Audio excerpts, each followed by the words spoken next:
Oh, mercy. Good afternoon, everyone. We're getting started just a little bit early today. We've got a couple of guest speakers before our main program, so I want to give ample opportunity to them to make their particular announcements. This is a Thursday, March 7th, 2013 edition of the Kiwanis Club of Cleveland. Our patriotic song today will be led by Jerry Arms, our Pledge of Allegiance by Doug Green, and our invocation will be led by Rodney Fitzgerald. Please face the flag. My country 'tis of thee, sweet land of liberty, of thee I sing. Land where my fathers died, land of the pilgrim's pride, from every mountainside, let freedom ring. I pledge allegiance To the flag of the United States of America, and to the republic for which it stands, one nation, under God, indivisible, with liberty and justice for all. Heavenly Father, we thank you first of all for who you are. We thank you for your amazing love and grace you've shown us through your Son Jesus and the love he extended to others. Because of his example, we're challenged in our lives to show love toward others, and particularly as this club reaches out to children in our community. Help it be done from the selfless attitude that he demonstrated while he was on earth, how he reached out to the less fortunate. We thank you we have this opportunity, and bless our activities with regard to that. Bless this food and nourishment of our bodies. Ask this in your Son's name. Amen. Amen. Jerry, we got any guests today? We do. We have some guests. Lee is well represented this day. Larry Carpenter has a couple of guests with him. One fellow is Paul Cretins, the other is Mark Rue. Great to have you two with us today. And we also have Vanessa Lee Hammond. I guess that's fitting there. Paul's daughter. Good to have you with us again, Vanessa. Great to have each of you. Give them a hand, would you?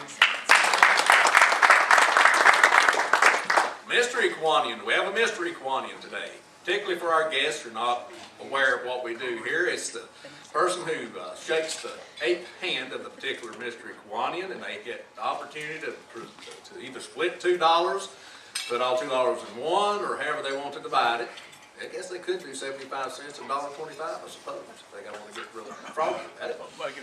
You know, but go to our foundation, the Youth Community Services Foundation, or to Eliminate, which is our international project, to eliminate maternal neonatal tetanus. So do we have a Mystery Kiwanian today?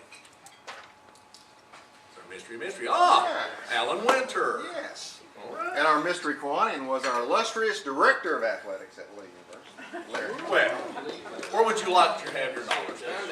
Foundation. All 2 books. There you go, bud. All right, split the pot dollars. It's an opportunity amongst the club members and the other interested parties. How much do we have in the pot today? 21 total, $10.50 for the winner. $10.50 to the winner. If our particular program speaker would pick out one of the special tickets and read the last 3 digits, please. 579. 579.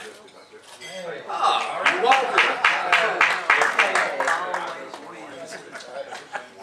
And also, if you would pick out another ticket and read the last 3 digits for a door prize. You pick it out. Pick out one more ticket. Oh, yeah. $10.50. There's your quarters. Make a couple phone calls. 570. 570. Anyone? Well, Tom, Protest. you want a I hat? want to file a protest. Rig. A hat, a mouse pad, and a water bottle with a carabiner. And a cap. And somebody's cap.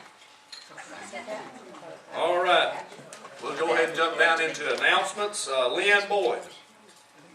We have Cleveland High School Key Club today at 3 o'clock. Yes, in it the is. Science Wing at the high No, not school, before. 2nd floor, Mrs. Talon's room. So, who can go today to Key Club? 1, 2. I'll go. Charles? Okay, that'll be Miss Ardella. Alright, thank you. All right. Alan Winter, Tracy, Dr. Seuss Day. Oh, Yes. hey, Dr. We Seuss have is Dr. on the loose. Seuss. We're celebrating his birthday this Saturday at Cleveland State Library from 10 to 1. And I encourage all of you to sign up and help us out. We're going to hand out books, and last year we handed out around 800 books to children. So that library was jam-packed in there. But we have sign-up sheets on each table, and I encourage you to sign up, and it's a lot of fun. It really is. Good deal. All right. And we definitely need all hands on deck, particularly for that.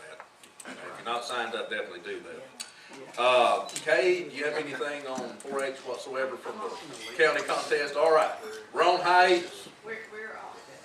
Jerry? I have something that's not related to Kiwanis, but it could be of interest for those who might be historically minded.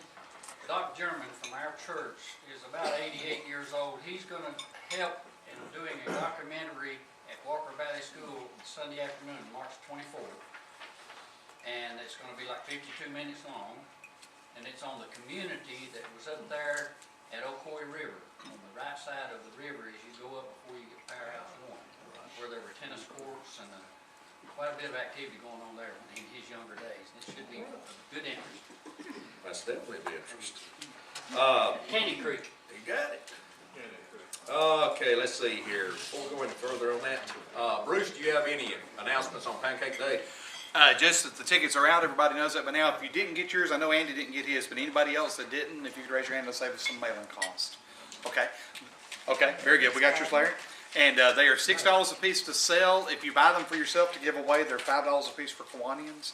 Please try to move them because we would like to not have to do as many fundraisers this year. And I will be sending out letters to corporations for donations as well, but this is our main one for the year, so please help. Also, just an update on the Harlan White Citizen of the Year nomination forms. That ceased on last Thursday.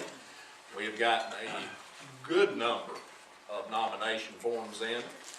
Thanks to each and every one of the members here and those in the community that recommended to a Kiwanis member some of the nominations. That is a great help to all of us, and there are some very worthy individuals that indeed have been nominated in the pack that I've got. Kind of in the same line of thinking on that, this year we're looking at expanding. You have the Harlan White Citizen of the Year Award itself. That's the paramount award from our club. But we're also looking at 6 additional categories of potential individuals within the community that contribute in their own unique individual ways. And I'm not going to read all of this in terms of the explanations for it, but just kind of give you a teaser, and then we'll go in depth about this probably next week and let you know about the time that we're going to do this. Of course, the Harlan White Citizen of the Year Award, we're looking at a Youth Leadership Award, Service to Youth Award, Patriotism Award, Humanitarian of the Year, Horizon Award, which is for outstanding community service and emerging leader within a particular group or club, and the Golden Rule Award. Each one of these epitomize what Harlan was about, the person.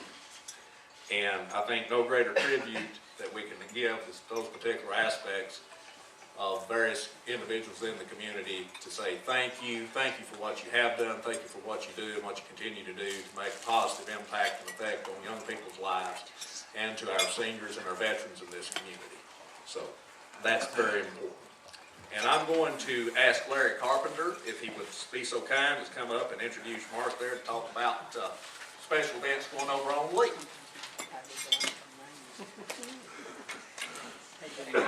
Thanks, Chris. I want to just take a couple minutes to introduce my baseball coach, and he's got a special announcement and invitation for you guys. But Mark Brew, this is his 7th year as coach at Lee.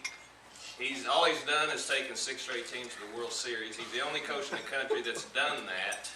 He reached 300 victories in less than 6 years. He's winning about 81% of his games. Yet the remarkable thing about Mark is he brought this idea to me this year that we want to do something to give back to the community. And a lot of our teams do that, and this is the one that baseball wants to wrap its arms around. So I want to introduce Mark Brew and let him tell you a little bit about what we got coming up.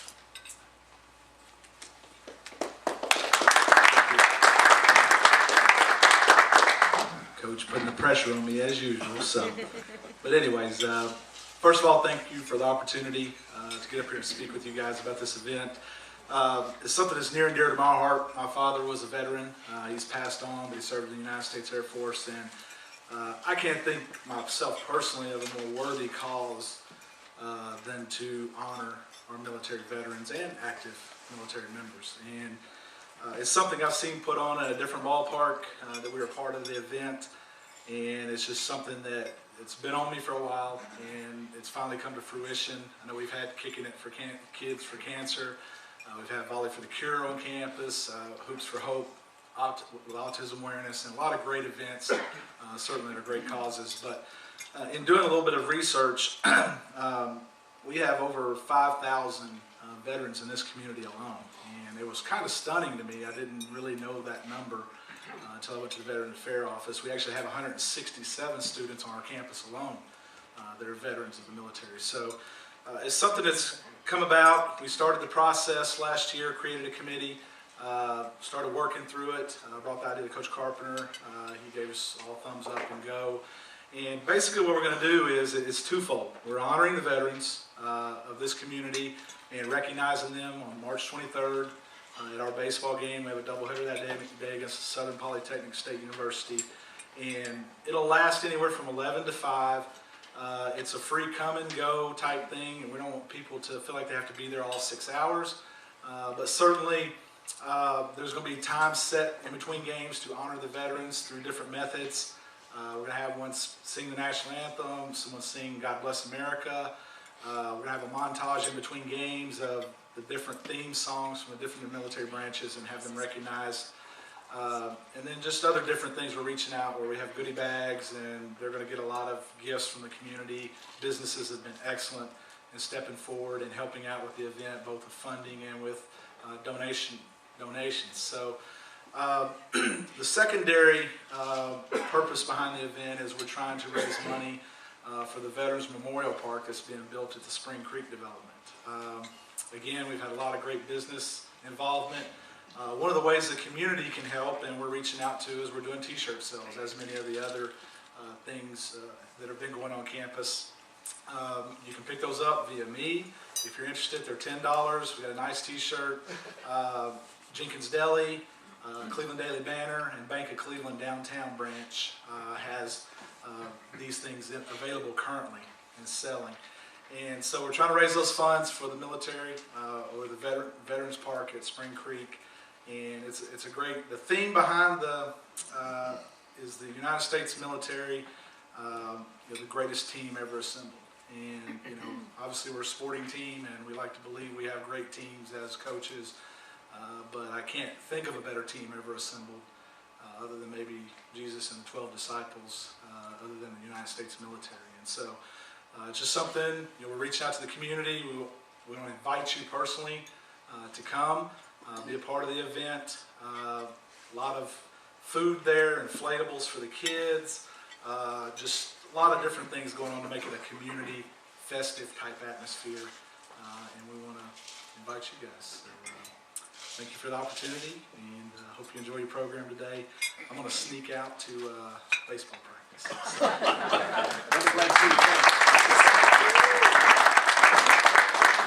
Also, one final announcement. Tracy, would you like to introduce Vanessa, or Vanessa, come on up and talk about Great Strides? I'll be very short. Thanks so much, Tracy and Chris, for the opportunity just to briefly say, first of all, thank you. I've talked to you about Great Strides for cystic fibrosis in the past, and so I won't go into that other than to remind you that it's a genetic disease, and it's very important to me, and I'm here because I have a son who's now 15 who has cystic fibrosis. And Kiwanis as a club, and also many of you as individuals, have been so supportive over the years, and I really appreciate that. So I want to tell you two things. One, exciting news. There has been a breakthrough. My son's future is now totally different. It's bright, and it has completely changed because a new medicine came out a year ago that they've been working on since before I ever first came to you, and it works. And my son gets to take it, and it's made a huge difference. And basically, his cells function normally now, and it has changed the future outlook for his life.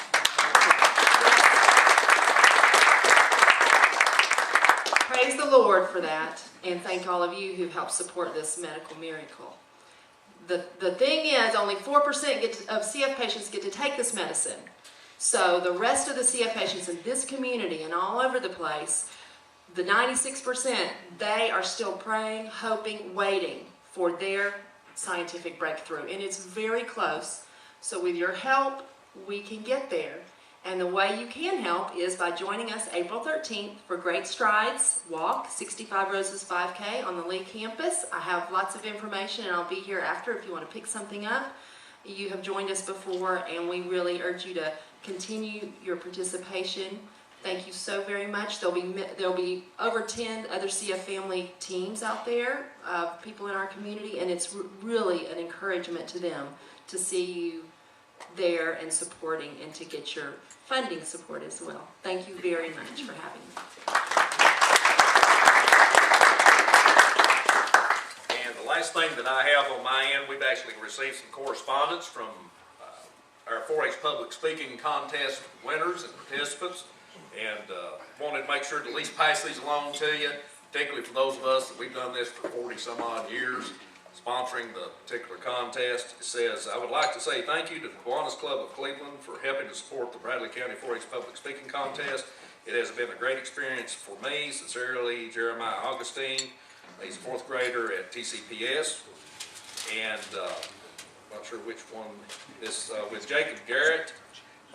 He just basically big old thank you.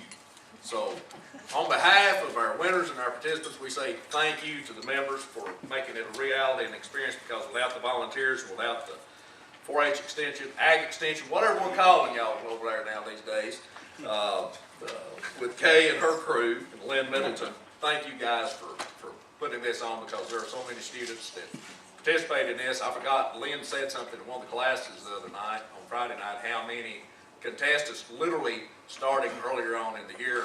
And she's going to be here in 2 weeks and with the winners, and she'll be giving us that data out. And it was a lot. It was like 3,000-4,000, something like that, whatever it was. So that's a huge deal. I'll turn it over to our March Program Chairman, Charles Backett.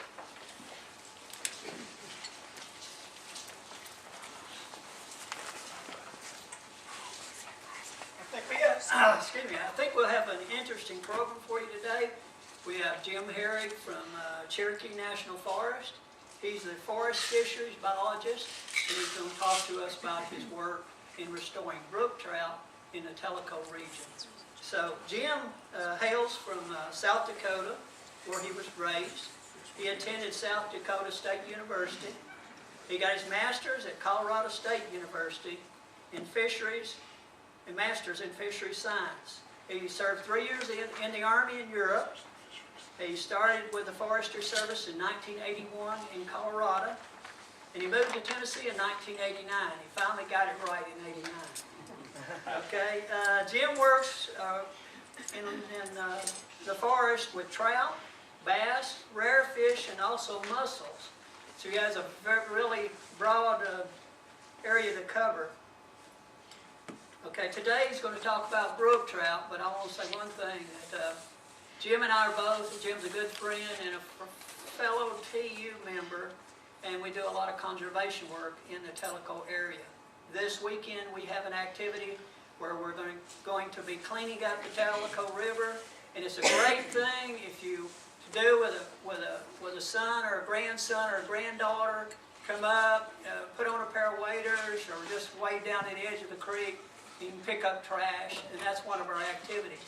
We also do a sampling, what do we call it? Electrofishing survey. Electrofishing survey, and those are really neat. You take 2 prongs and you go through the creeks and with a net, and you pick up the trout. So if you're interested in kind of activities, see us after the meeting, and we'll include you in so you can attend these activities. So with further ado, I'll let Jim Herrig take over and tell us about restoring brook trout in the Tellico River.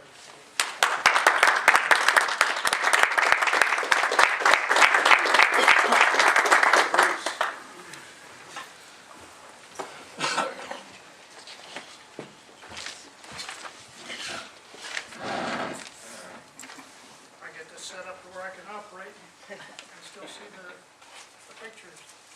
Pleasure to be here to speak with you today.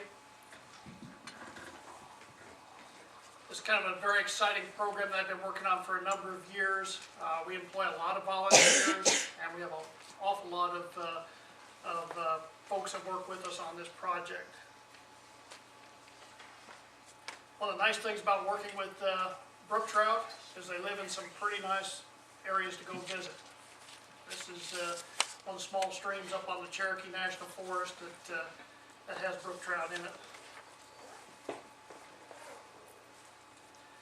This map shows the native range of brook trout. It's everything north of this red line across here. So it's primarily a fish of Pennsylvania, New York, and on up into Canada. But as you notice, there's a long line that comes down the spine of the Appalachians. And that's the southernmost extent of the brook trout habitat.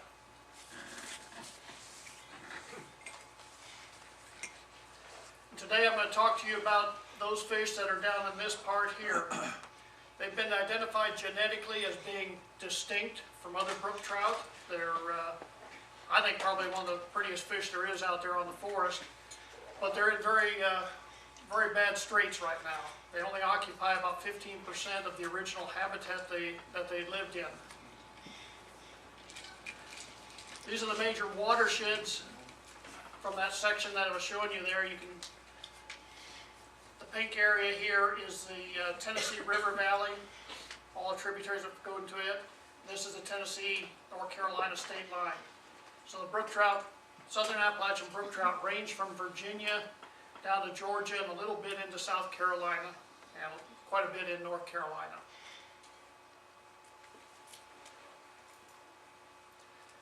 They went through some real serious declines over the years. I'm going to take you step by step on what happened to them because this was once a very, very abundant fish in this area. Back in the 1800s, up until about the 1880s, most of the land in the southern Appalachian Mountains, I'm not talking about the ridge and valley where the cities are at, but up in the mountains, was owned by private landowners. It was individual little farm units. And these folks did not have much of an effect on the brook trout. They might go out and dynamite a stream once in a while to get a few fish to eat, but those effects were rather short-lived compared to some of the things that happened after that. What really impacted the brook trout severely was the timber harvesting that went on. The southern Appalachians had not been harvested in mass up until about the 1900s and into the 1930s. And at that time, all the small farms, small parcels of land were bought up by major timber companies, and their process was pretty devastating. They used every mode to get the wood out of the timbers to get the timber out of the woods that they could, including creating barges where they floated logs down the Little Tennessee River. You've heard of mule trains. This was a mule train. It actually was logs that were pulled out by mules, and you can see the wheels there actually riding on logs. That was early on. As they progressed, they went to full locomotives. Just about every drainage on the National Forest here in Tennessee and in the Smoky Mountain National Park has an old railroad line running up it. You can oftentimes see the timbers that are still there, the cross ties. The rails were taken out for the steel, but the cross ties were left in there, and a lot of them were chestnut, so they persisted. But when they harvested the timber here, they did it en masse. They actually did entire watersheds. This would be like 35,000 acres at a shot, and that would be done in just in a few years. They took everything. It was harvested down to anything that was of any merchantable size. And what wasn't merchantable was actually burned on site. We wound up with a real mess. This is taken in about the 1930s. This is when the Forest Service began in the eastern United States, and this is the land that we inherited. It was awful. It was in really bad shape. And of course, you can imagine the effect it had on the streams and the fish that were living in those streams. Just some other pictures as the land slowly starts to recover. This is actually a photo in Polk County. When I look at that picture, it looks like Montana to me. Trees are so sparse, and when you look at the trees out there in Polk County now, it's just solid trees. So it was very, very damaging, the effects that went on. One other blow that went to the brook trout was the introduction of rainbow trout. People, once the streams had started to recover, they wanted to catch trout, and there just weren't enough left in there. The brook trout had been knocked back so fast, or so far.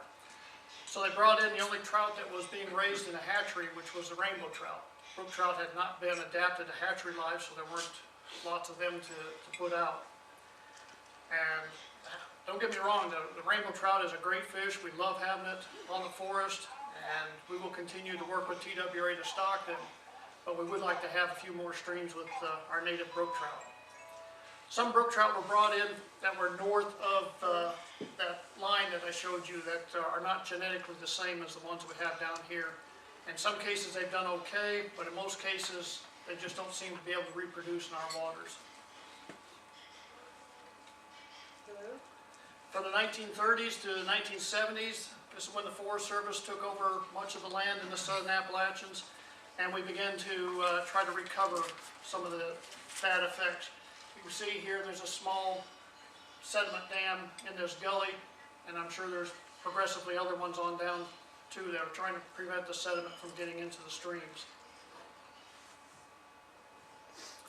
But even up into the 1960s, things weren't all that good. The Forest Service was still in the business of harvesting timber, and we were laying out timber sales that were 100 to 200 acres in size. Not quite as bad as the 35,000 acres at a shot that went on in the 20s and 30s, but still pretty devastating to the land. There were no water quality standards, nothing to protect the streams. Our roads went across the streams wherever they needed to. In a lot of cases, they ran up and down the streams. This is a depiction of what one of our stream systems might have looked like in the 1880s. The blue channels are the headwater streams. This would be a ridge line here with all the water flowing down the system that way. The yellow lines show the habitat in the stream that would have been occupied by brook trout. Again, the blue streams are too small for brook trout, so they weren't present there. After the 1950s, the rainbow trout had been introduced, and they pretty much occupied the lower part of the stream channel. We still had brook trout trying to hang on in the upper headwaters in a lot of these small streams. But in the 60s, the Forest Service, along with a lot of private landowners, were still in the timber business big time, and we were laying out timber sales that were, again, 100 to 200 acres in size, and a lot of them were laid out in the headwaters. So this area where the brook trout were still surviving was once again harvested. This was our second growth timber, so it was the second harvest on this land. It was probably 30 to 40-year-old timber, but they went in pretty much with the same techniques they'd used 30 years earlier and pulled as much timber out of it as they could. As a result, those streams lost their brook trout, and we wound up with a lot of barren water. One thing about the Southern Appalachians, they seem to be very forgiving of all the sins we impose on it, and these streams quickly recovered. But the only fish available to come back into these streams were the rainbow trout, and they moved up and occupied most of the headwater streams where the brook trout had formerly occurred. Finally, in the 1960s and 70s, 4 pieces of major legislation came down that controlled how timber harvesting was done on national forests and to some extent on private lands. This is a depiction of the Nolichucky watershed up between Johnson City and Greenville. This is the North Carolina state line. All of the red streams that you see on there were capable at one time of supporting brook trout. If you look really, really hard, you'll find 3 yellow streams on there, And those are the only ones that have brook trout left in them. There's one right here, another one here, and then the third one is right in this area somewhere. I guess it's down here. That's all we got left in that entire watershed, which probably had at one time 100 to 150 miles of brook trout water, and we have 3 little streams left that have southern Appalachian brook trout in it. So it's kind of a serious matter here. And the hurts to the brook trout fishery have not stopped. We've got other things coming online that are going to continue to challenge us in being able to recover the species. Acid rain is a real problem in the Smokies, and we are experiencing some of it on the national forest. Climate change is causing the streams to warm up a little bit, and the drought associated with that causes them to dry up. In Polk County, we have lost every trout stream that we have in the last 5 years. That's several trout streams, except for one. There's G Creek is still holding on, but just about every other trout stream we have in that county is now unable to support trout year-round. And the final impact that we're seeing is a lot of fishing pressure. Because there's so few brook trout streams left, the fishermen are really focusing in on that. And even if they're catch and release fishermen, they're still having an impact on the fish. So we need more brook trout streams. Forest Service and TWRA and Trout Unlimited about 3 years ago decided it was time to take steps toward reaching that goal of increasing the number of brook trout streams we have. And we built a long-term, economically feasible plan for conserving and restoring the brook trout populations. What we had hoped to do was to set up a small hatchery at Tellico Plains. Actually, it's a Tellico hatchery, which I'll have to step out to see where it's at. Just right here, it's that X right there. It's on the Tellico River, upstream of Tellico Plains. We wanted to set up a small hatchery to demonstrate that brook trout could be raised in captivity and produce hundreds, if not thousands, of fingerlings that we could start stocking back into the streams. The southern Appalachian brook trout had never been reproduced in captivity. They're extremely wild. They're very, very sensitive to any kind of stress, and if you stress them, they don't spawn. And we talked with some people in Wisconsin who were doing similar work with brown trout, with wild brown trout, and found out that you've got to keep these guys to where nobody sees them. You keep them in a tub with a protection around it so people don't see it. So the fish we're maintaining now, we have a camera mounted in the tank so we can watch them. Our hope is to use the Tellico hatchery as a demonstration that this can be done, and then all the exits you see up all the way through here, we would like to be able to set up model hatcheries at those also. So far we have the Tellico hatchery operational, and the Tennessee Aquarium established one this year in downtown Chattanooga. So we now have 2 hatcheries on board that are raising brook trout. This is what the hatchery building looked like that we're using. It was built by Trout Unlimited back in the 90s. It was used for about 3 years, and then it became infeasible for Tennessee Wildlife Resource Agency to operate it. They just did not have the funding to do it. So we had to develop a new business model that allowed this to operate with very, very limited funds. And the key to that was volunteer efforts. That's what the inside of the building looked like before we renovated it. We brought lots of folks out, mostly Trout Unlimited people, and did a lot of painting and cleanup on the outside and the inside of the building. When we finished it up, we had our facility, our first system. This is one system. We're going to try to have 3 systems inside the building. Each can raise about 1,000 brook trout fingerlings. The big tub here is where we keep the brood stock, the adult fish. This rack of trays here is where the eggs go until the fish hatch. Once they hatch and start to swim around, then we move them into these small raceways and then eventually move them out to the streams. building looks a lot better now, and it's been fully operational for 2 years. Last year we produced about 100 brook trout and released those into the wild back into Sycamore Creek. Today we have about 640 brook trout at the hatchery. We had a very, very good spawn this year, and it's we're just learning a lot each year, and hope to get better with it. To get the brood trout, we have to go up in the woods. These brook trout, as I showed you, that are left, the few that are left are in very remote areas. There's no roads into them. At best, we have trails. So we take a crew. Charles is right there, if you can see him. This was at the trailhead before we went down to the creek. It was a 2-mile hike down to the creek to get to where we started work. And 2 miles uphill coming down.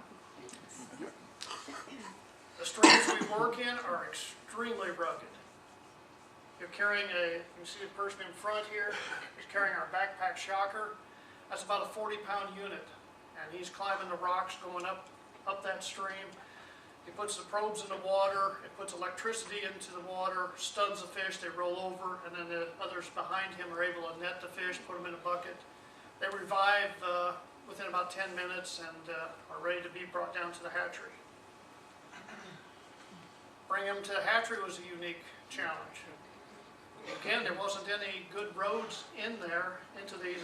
This is actually just a test run that was done on a road, but where we're going to, we don't have good roads, we have trails. And we've been very fortunate to be able to work out a deal with the Southern Appalachian Backcountry Horsemen. And they come in and haul the fish out for us. They haul them back in when we're ready to stock them. So it's been a great partner to have with us.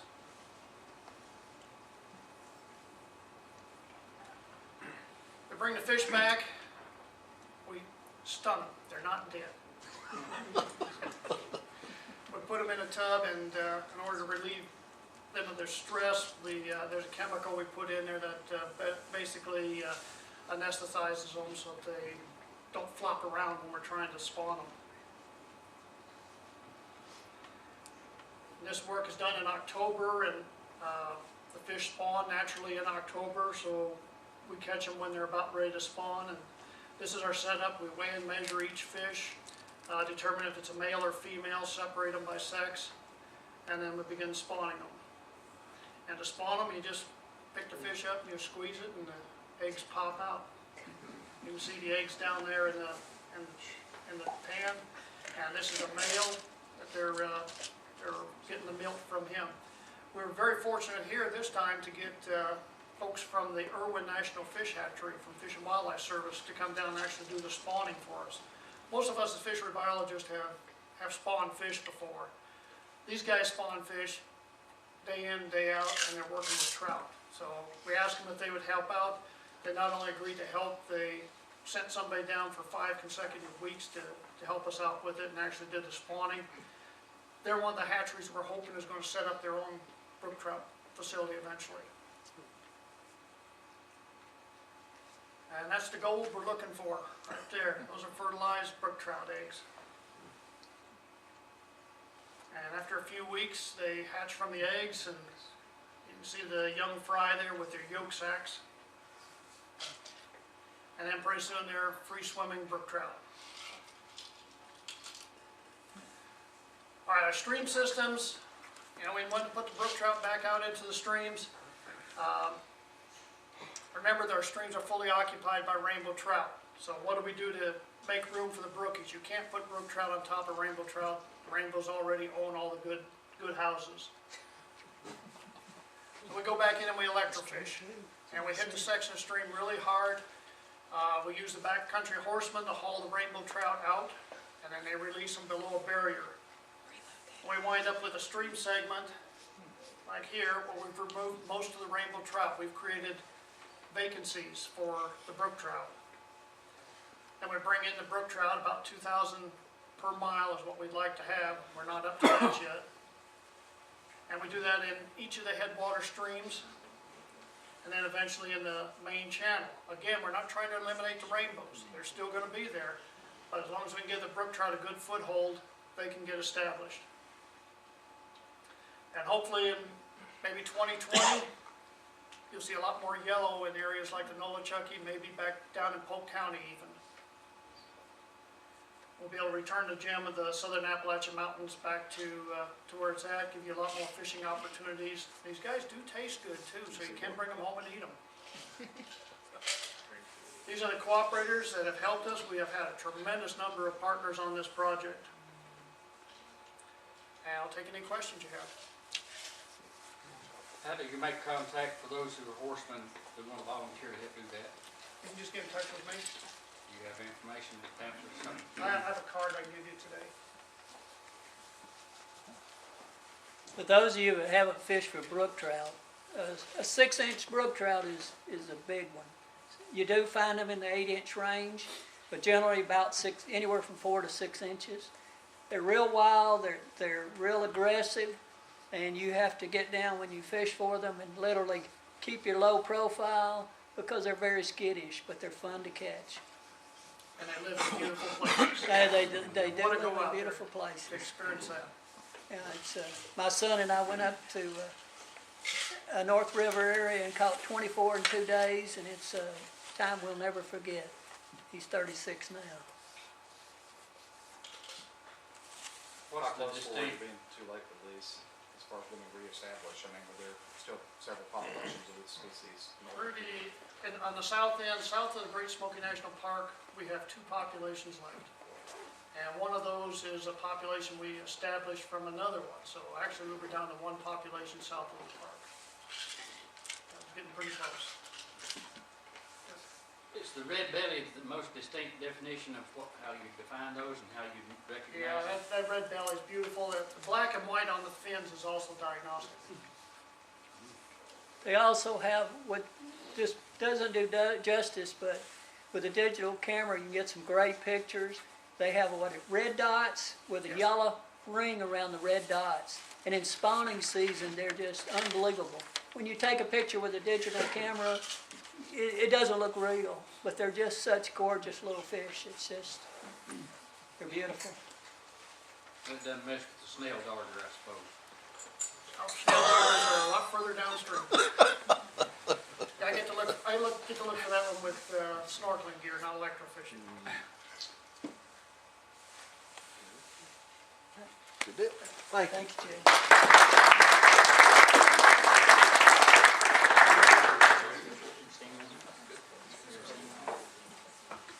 Just a quick reminder, Cleveland High School Key Club, 3 o'clock, 2nd floor, science wing. Dr. Seuss Day, Saturday, be there. Anything from the floor, anything I've forgotten? We're good? Seeing no further business come before the club, we'll stand adjourned.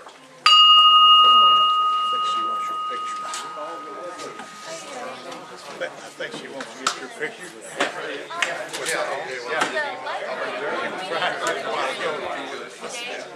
It's on the 3rd week, right?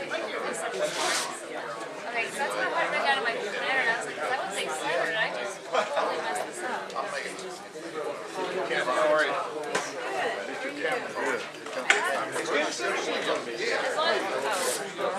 What?